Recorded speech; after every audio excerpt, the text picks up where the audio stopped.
Hello and welcome to the Woman Up podcast. Woman Up speaks to and about artists, academics, writers and activists, midwives, carers and more. All mothers or parents and all women and non-binary people. Those challenging ideas and ideals, questioning assumptions and provoking social change. The platform is dedicated to the people and women that are taking risks, to the ones trying to change current structures founded on biases that have to do with gender, caring, responsibilities, race and the integration of the private and the public. We will have conversations about lived experiences, achievements and aspirations.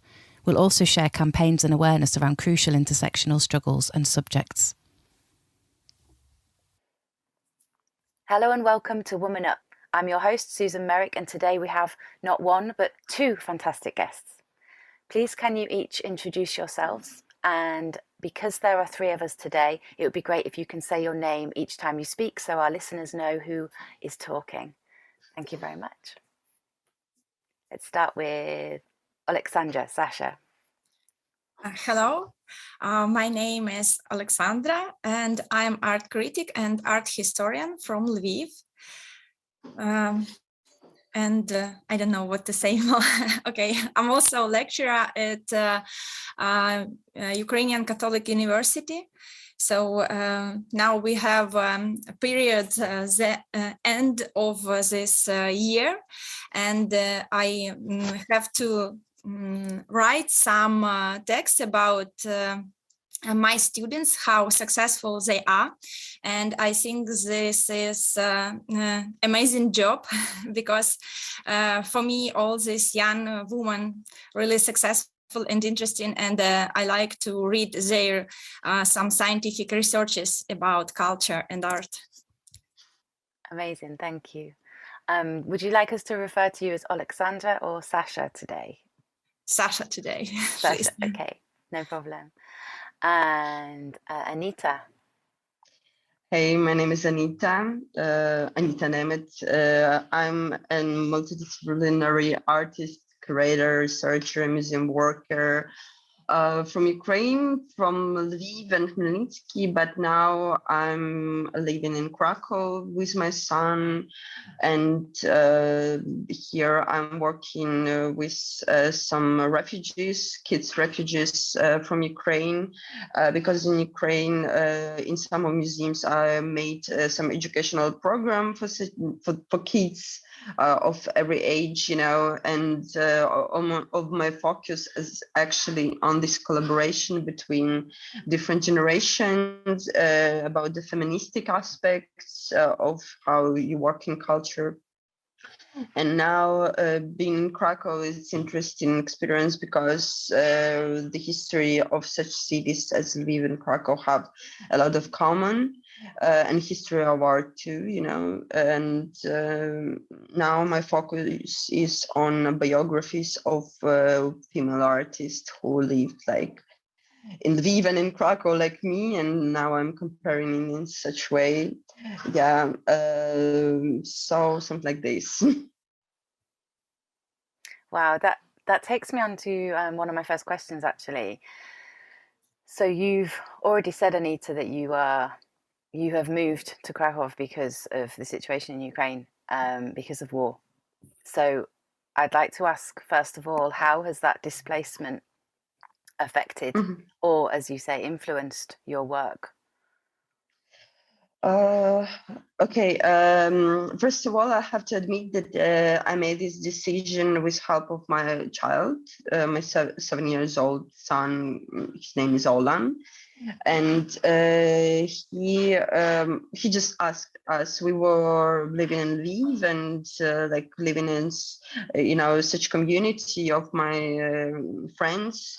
But you know, it was a very strange period of time because I really couldn't make some hard decision. For me, it was too hard because I never wanted to leave Ukraine, you know, in any situation, but I just understood that the best thing that I can do is actually not to give the impression of war for my child, you know, and even be living in the west part of the Ukraine, there are some, you know, like terrifying moments even there, and I understood that the best thing that we can do is actually to go for some time, because I don't even plan to live like a long time in Europe or somewhere else, but now I really feel that it can be quite dangerous. To go to Poland was very hard actually, because we we was stressed, because it was that period of time when a lot of women with kids actually moved, and we just found the time when there was not so many columns of people on the border, but it all was very horrible situation, because all of these women was so exhausted. These children was like always wanted to play and to make something like normal for the childhood. And I remember the time with a little bit of bitterness, because I didn't like I was crying for all of the period we were riding to Poland, and we had nothing. Like, we have only our coats and 2 small bags, and we didn't even know what to do. Like, I really didn't have a plan how we will live there, where like concretely we will live.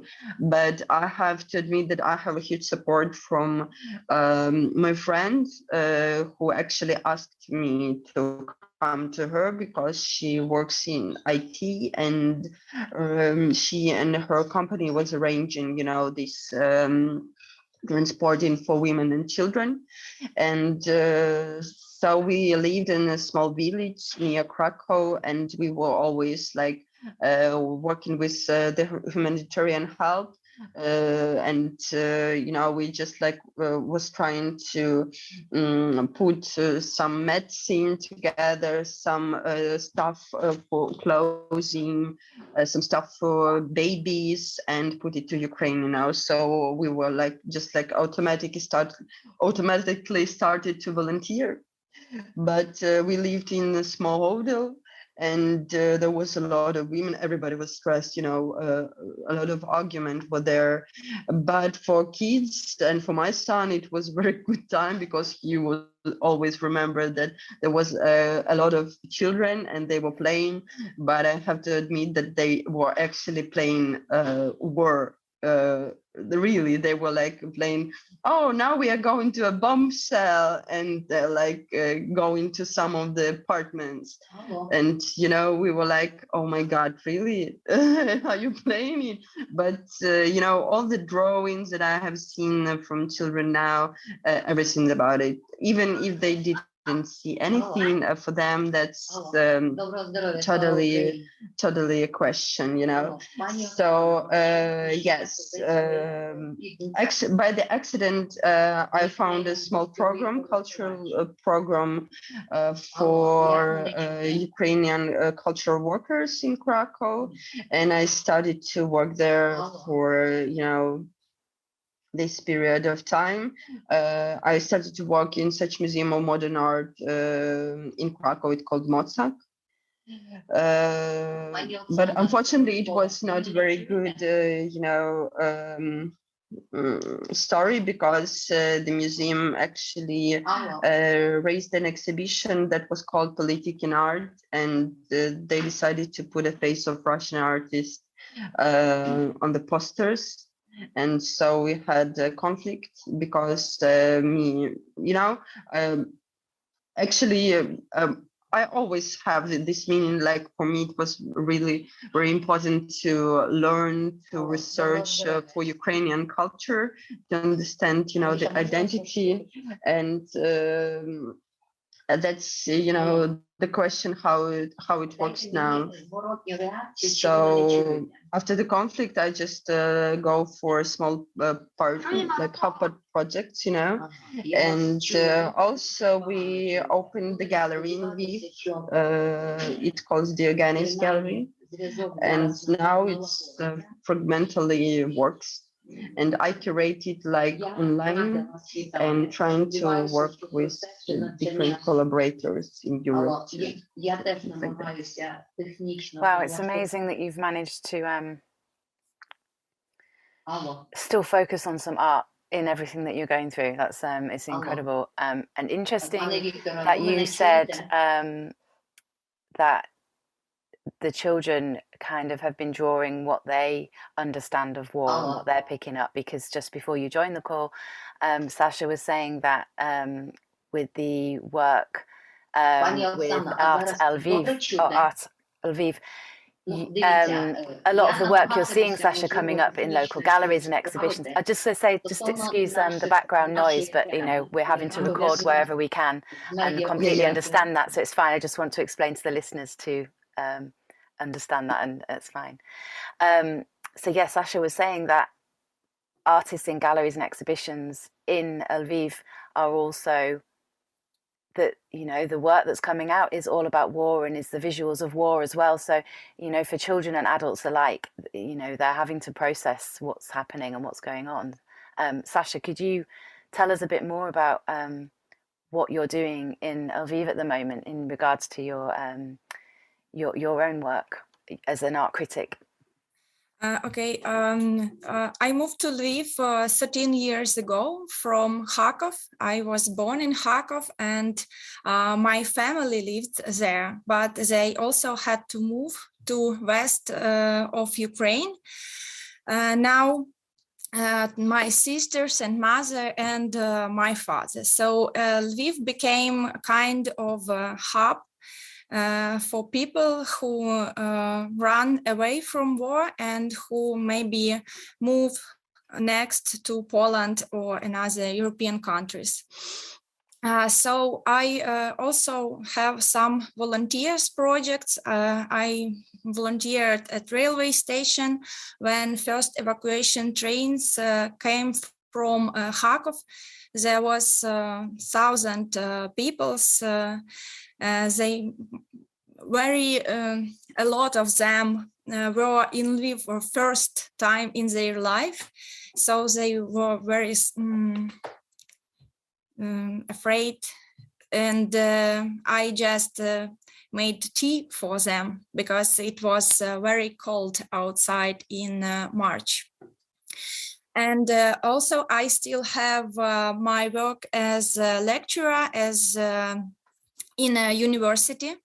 So I connect with my students, and it is very helpful for me. It is a reason to wake up every day, because sometimes I think this enemy and this aggression so massive, and that we are just victims, and I don't know what for we can hope for. So at the same time, of course, I have some meetings with my friends, and we visit in galleries. And I think this Diogenes gallery, where Anita is a curator, it is not very. It is not only brave to open new gallery now, but it is poetry for me. Art against war. And it is first exhibition that Anita curated. It was very delicate. It was so maybe not so. It was kind of silent voices from women, and I like this project very much, because now we have another art projects in Lviv. For example, Muses Don't Silent, curated by Pavlo Gudimov, and he gathered a lot works of art They are some kind of reflections of war. And I think maybe 50 or 60% of them have a photographic character. It's a kind of quick shot of reality.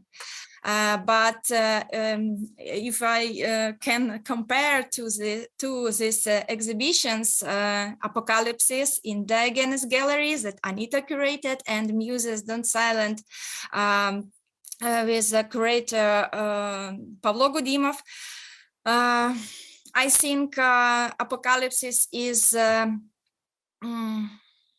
more reflective. It's not like a reportage, but it's about feeling, and it's about body, how we can feel war by our bodies, because we do.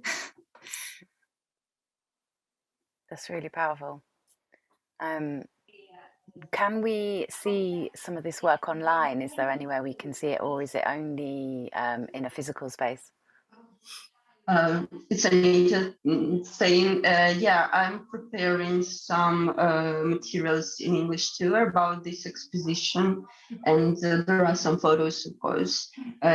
Also, I wanted to admit about, this war period,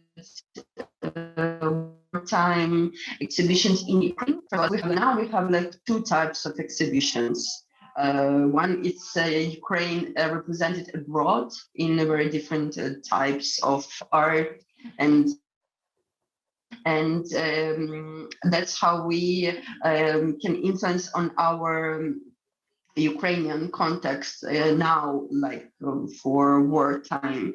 And for me, it's actually very important to do exhibitions now in Ukraine, even more than before. I don't know why, because maybe it influenced actually on my own sensitivity, because when this great, huge invasion started, I felt very strange new feelings about how I actually analyze and look at the art, because all of it actually,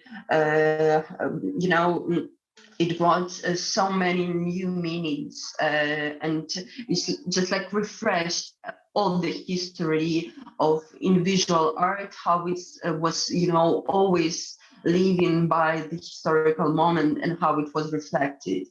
And now is the time when, we have this exhibition in Venice Biennale, where the women's in art are more, explored in a new way. I feel that this sensitivity that actually women can bring to these analytics in cultural initiatives, it can have a lot of new emancipation for culture, first of all, and making this exhibition, I actually made it with my colleague Vlodko Kostirko. He is, first of all, an artist, very Lvivian artist and curator. But it was, and he's, a person from a different generation, but he brought this feeling for a very pure communication. And it was my first very successful collaboration in the meanings of the curatorial exhibition, because we made it so clearly, like every artist that we call for this exhibition was really very, included. And another thing that actually I wanted to say about the space that we opened, that it was very, it's very beautiful space. It has huge windows. It's very calm, and even the smell in this space is very, specific and beautiful, something from homeland. And I came to Lviv in May to open the gallery, and when I came, just across the border, I feel a really fresh air, it's very strange feeling like you really understood that you love this country and this land and, the color of trees and leaves, everything actually gives you this vibe of real life. And I think that making this gallery now is actually a good, even to just remember that we are still alive and we have a place of small calmness where we can, not always, we will always remember about this war, we are living in it. People who live abroad and people who live like in Ukraine now who are always very stressed. I know this feeling very good. But, I actually admitted that Lviv now is so alive. It's super alive, but I have, like my choice, and I'm not very happy because, of course I can travel a lot now, because I'm abroad and so on. But we have such game, very funny game with my son that everywhere where we are now, we always compare with Ukraine. Like, this street looks like in Ukraine, like, it's like, it looks like Kiev or like Chernivtsi or like Khmelnytsky, and that's so interesting because, everything is more about the feelings. And also I catch myself that when I come like this last time, that I'm not afraid to die because I'm like home and it's super strong, I think, actually. And I also wanted to add it, sorry that I have like very, big dynamic of the subjects that I just like try to touch now, but I feel very, very emotional about it. And that's a question how actually art influence on the war or not. Because some time ago, I've been to the lecture of very strong researcher, historian of art from Poland. It's Anita Rothenberg, and she's very famous for her researches of Holocaust and World War II and history of World War II. And she had a very emotional speech. It dealt with, Polish immigrants in the US in World War II. And in the end, she just told that actually she feel that anything that even Poland can do, they need to do more to support Ukraine because Ukraine now is like the wall. And she really doesn't understand how art really can help. Because the main thing now is not about the art, it's about the people who sometimes are doing art, but it's not only issue what they are doing now. Like I told you, and Sasha told you that we are volunteering, doing our best, we are just like people, not only people of culture. We are people who can do something for, to stop this, to support people who are starving. And now I think a lot actually about it. What can I do to be useful for now, for this period of time? Because actually I'm usually very frustrated. I feel depression. I know that a lot of my friends and colleagues are in the same situation too, but we know what we are fighting for, and we have so many work to do. And like a human being, because now actually I call myself a solo volunteer because I volunteer only for one person. It's my kid. And actually I think that it's not so small too, because because I can see this person and I want to help him to see the future, and I think that's a good stuff too for all the women. And even abroad, I meet a lot of women from Ukraine, from very different cities, towns, villages.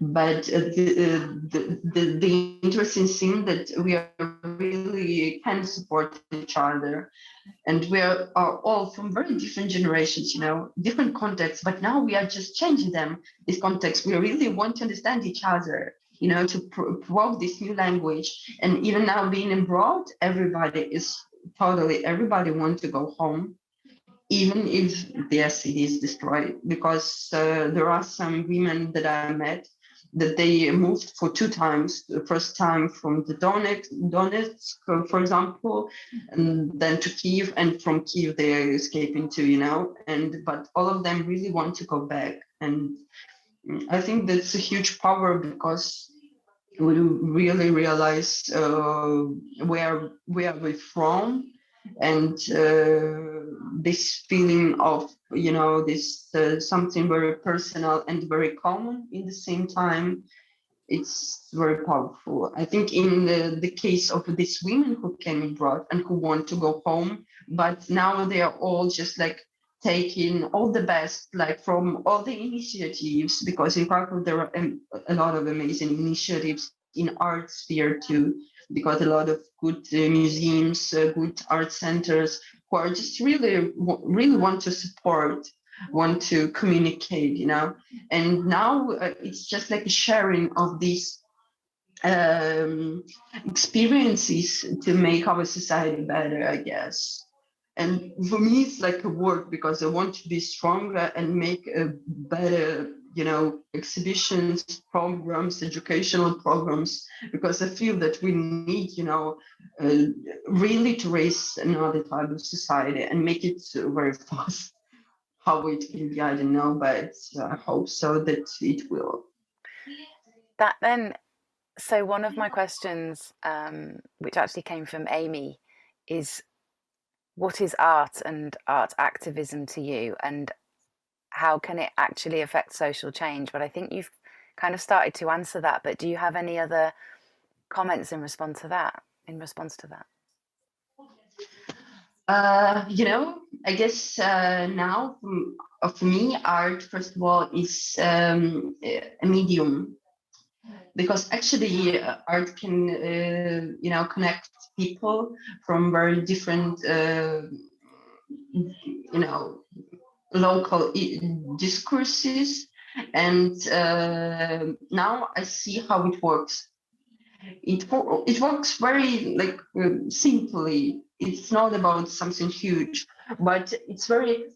I always was criticizing therapy in art. Like this typical that artists can make. They are making their pieces for their own therapy. But now I see that it actually works not only for art workers. It works for everybody, and. Now I try to make more, participative works, to work with different people who don't have, this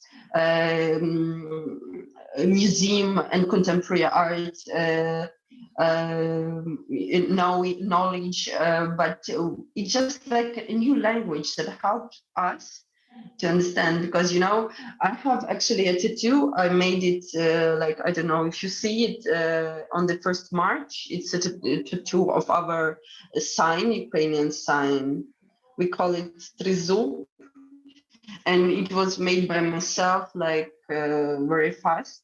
So just Anita showing aesthetic, because up to the camera a tattoo, okay, which I don't know if I can describe it. Can you describe it? It's a sign. It's the main sign of Ukraine. Looks almost like a trident. A flag and the sign. Yeah. It is. It actually is, but it's very primitive. It's like this image actually is like from Kiev, Rus. We call it like a very, very ancient Ukraine. And it's very controversial, because I'm a feminist, and actually I always talk about it, but for me to make this identity on my skin was really very important, because it's really changed this opinion about. It's not about only nationality, it's about some roots. And also I decided, like it's a type of sign in the geography that really influenced on the person, because to do this, it's also artistic medium that can, change the body, a woman body, first of all, too. And for me, it's very, activistic issue. I've met a lot of amazing Ukrainian artists who live in Poland for longer, not like are refugees like me. I'm the only one actually in our society here. But all of them are really very activistic, first of all, because all of them try to make something like for communities who are here, like LGBT communities, femme communities. And that's amazing because it's really very important for the people who didn't have this experience before, and we can like provoke it to in common way of our very common feelings. So I don't know if I fully answered your question, but no, that's great. For me, Thank it's you. more about communication. Yeah. Sasha, do you have anything to add in terms of how you see art and activism and its, I guess, the need or use of it at times of social change? How do you see that? I think art can produce some spaces for discussion. That's why every painter, every artist is activist when the idea of some project is to produce this space for discussion, and also use these spaces of imagination and interpretation, because not in art, in some art pieces, the main not what we see, but what we imagine, and how we interpret this picture. So the main part is unseen on the pictures or another art pieces. So I think every artist can be activist who have resources and desire to produce these spaces for discussion. Beautiful. I am just looking at my questions. Where do I want to go? I think I want to ask about your work with Feminist Workshop, because you've both worked with Feminist Workshop. And I spoke to the other Sasha Kintzer from Feminist Workshop about how it has been difficult in the past in the Ukraine to be feminist, but also to be involved in activism and protest in general. So I'd like to ask each of you, starting with Sasha, about your feelings of that and how that plays out for you today now as well, now things have escalated. Okay, thank you for questions. It wasn't hard to be an activist in Ukraine 2 or 3 years ago. So it was a very interesting journey for me. And I'm so thankful for Feminist Workshop that they proposed to me and help a lot to organize 2 courses of lectures about history of art and history of photography that I illustrated with works only woman artists. So traditional history of art is a history of men artists, and it was just some kind of mirror, the same story, but with a woman. And for me, I have a lot of support, and from Anita. At first sight, we have some discussions, and she also supported me when visited these lectures. And it was empowerment for me, because after these lectures, I got invitation to university. So I am so thankful to this Feminist Workshop and their support. Thank you. And how are you finding it in Lviv now as a feminist and as an art critic and running a project where you have a focus on feminism and on activism? Is that something you something that is a challenge? Do you come up across barriers and people who are against what you're doing, or is it quite accepted? I think my problem, I feel it is exist with art critic now, because to criticize anything in Ukraine hard today. And I don't feel I have enough resources to write something about art and criticize something now. I just can make notes as my word diary. That's maybe I will use this material later. I understand. Anita, how about you? How have you found being a feminist, if you call yourself a feminist, and activist before this, before you had to leave the Ukraine, I guess, and now? Unfortunately, I have to say that I have a very specific destiny. That's why sometimes I find it hard, but it's my destiny, so I just take it because I think that it's just something that had to change, you know, these localities to.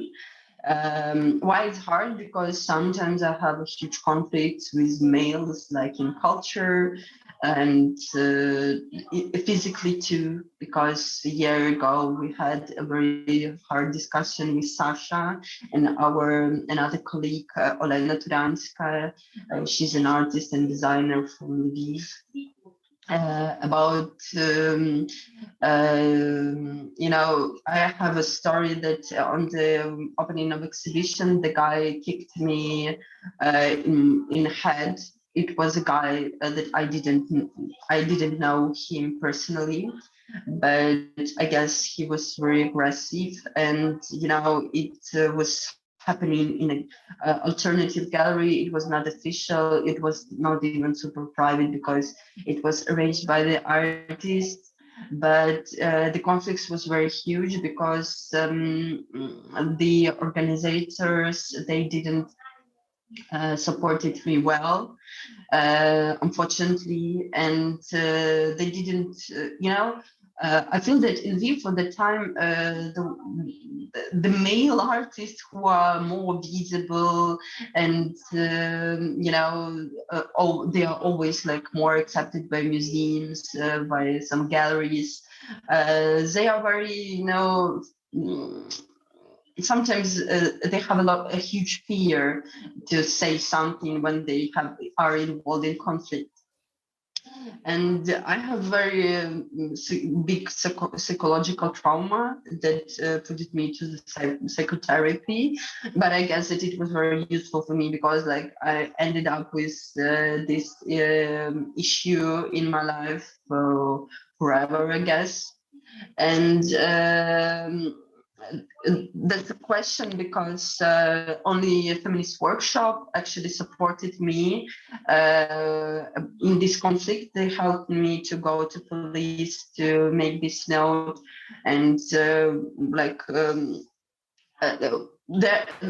gonna be, I guess, you know, like some address of the law, but I don't know when, or will it be, nobody knows, because we have war now and it's harder. But you know,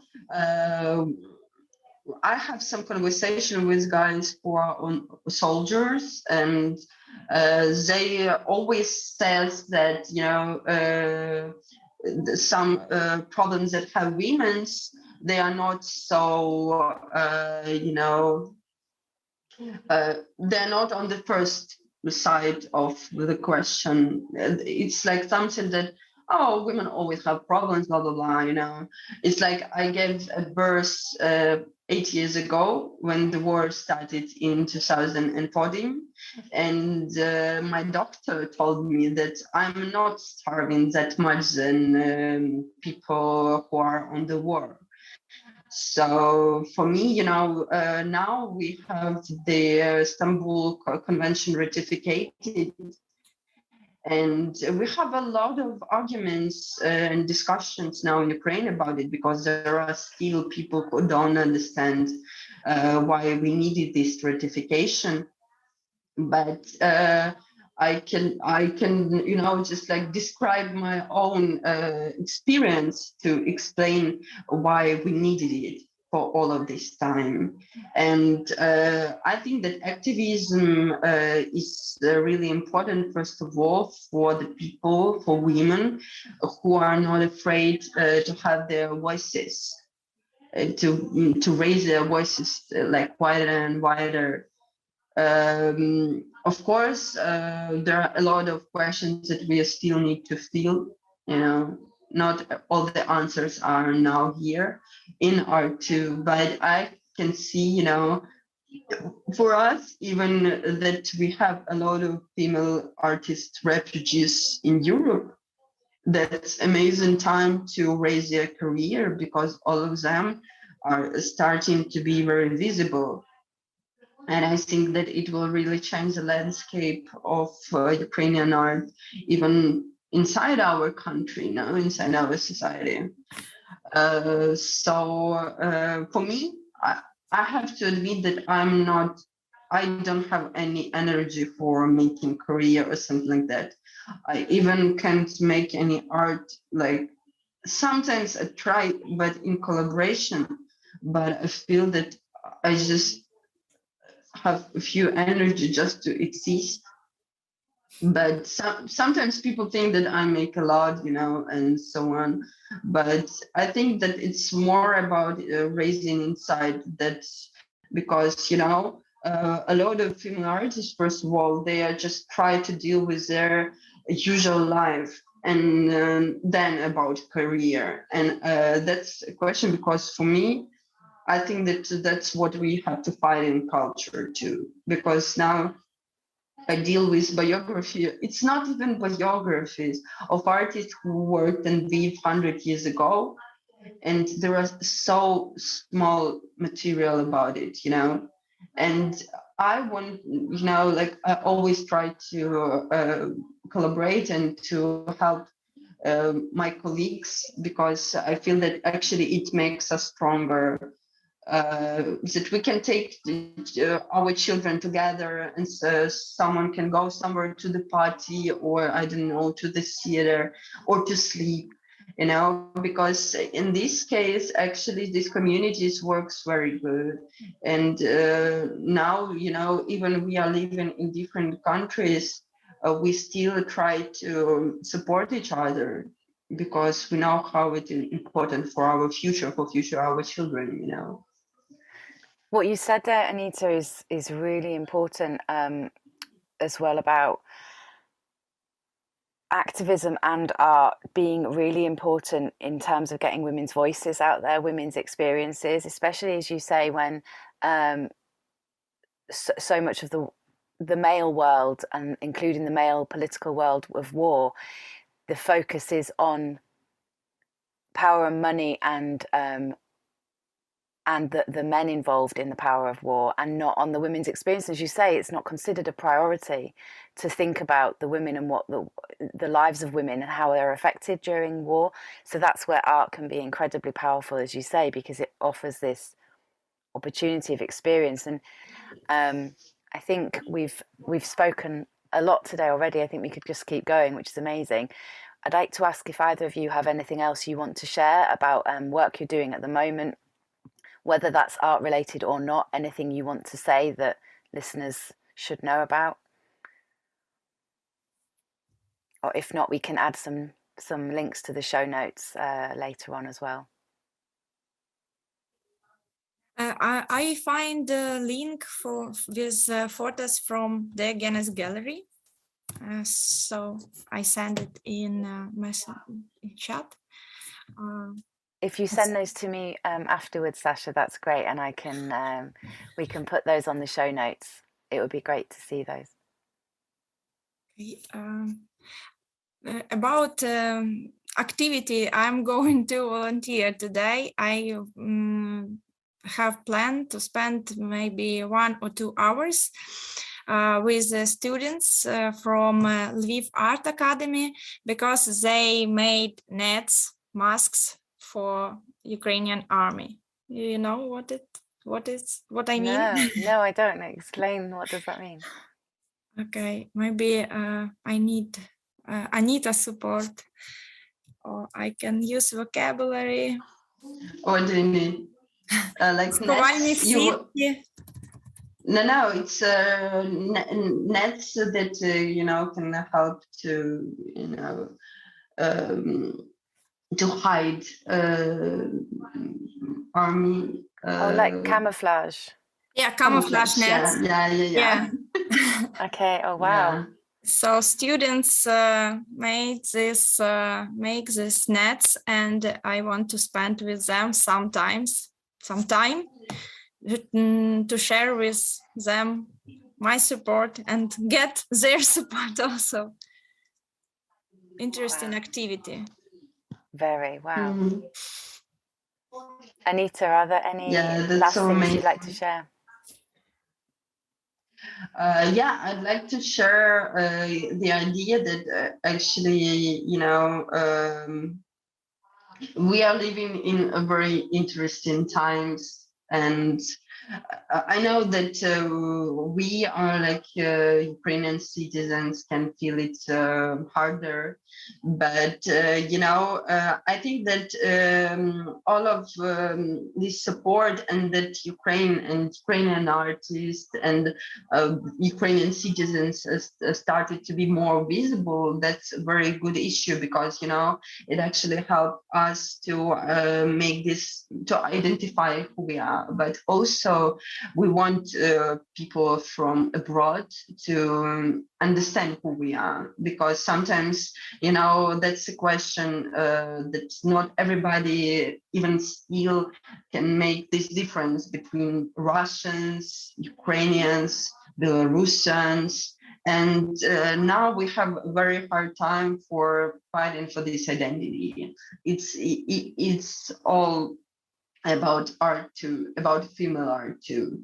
And I hope that this support and interest, first of all, to Ukrainian art, to Ukrainian female artists will raise like even after the war, because